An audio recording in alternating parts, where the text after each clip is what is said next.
Wherever you go, whatever you do, throw a little attitude. Omax, Vest and Briefs.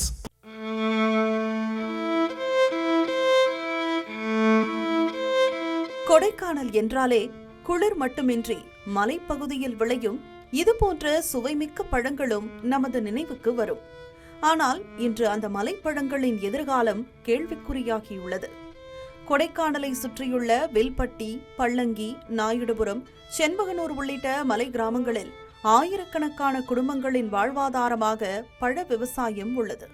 Plums, peaches, பேரிக்காய், avocado, star fruit உள்ளிட்ட பல்வேறு மலைப்பழங்கள் கொடைக்கானலிலிருந்து தமிழகத்தை தாண்டி கேரளா, கர்நாடகா போன்ற மாநிலங்களுக்கும் வெளிநாடுகளுக்கும் ஏற்றுமதி செய்யப்பட்டு வருகின்றன. கொடைக்கானல் பழங்களுக்கு சந்தையில் இன்று வரை தனி மதிப்பு உள்ளது.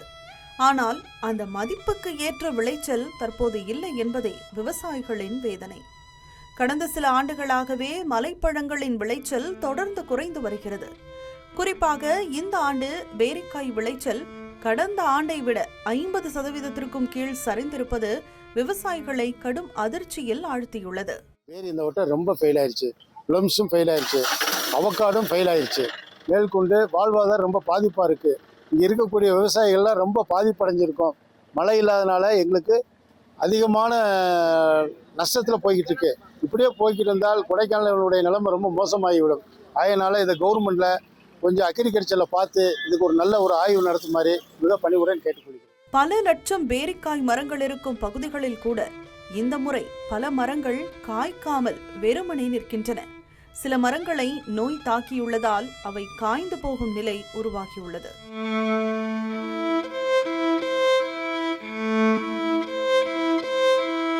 இதற்கு முக்கிய காரணமாக மாறி வரும் பருவநிலை, பருவம் தவறிய மழை, அதிகரித்து வரும் வெப்பநிலை, இயற்கை சூழலை மாற்றும் கட்டட வளர்ச்சி உள்ளிட்ட காரணங்களை விவசாயிகளும் பழ வியாபாரிகளும் சுட்டிக்காட்டுகின்றனர்.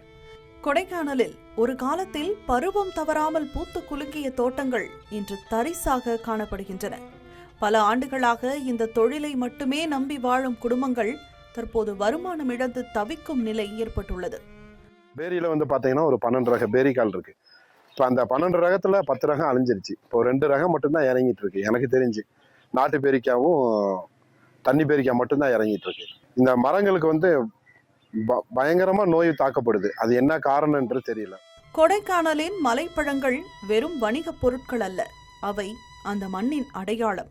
எனவே தோட்டக்கலை மற்றும் மலைப்பயிர்கள் துறை அலுவலர்கள் இணைந்து விரிவான ஆய்வு நடத்தி காலநிலை மாற்றத்தால் பாதிக்கப்படும் மலைப்பழங்களை பாதுகாக்க உடனடி நடவடிக்கை எடுக்க வேண்டும் என்பதே விவசாயிகளின் ஒருமித்த கோரிக்கையாக உள்ளது. தமிழ் ஜனம் செய்திகளுக்காக கொடைக்கானலிலிருந்து செய்தியாளர் மணி நேதாஜி. தமிழ் ஜனம் சேனலை சப்ஸ்கிரைப் பண்ணாம பார்த்துட்டு இருந்தீங்கன்னா மறக்காம சப்ஸ்கிரைப் பண்ணிடுங்க.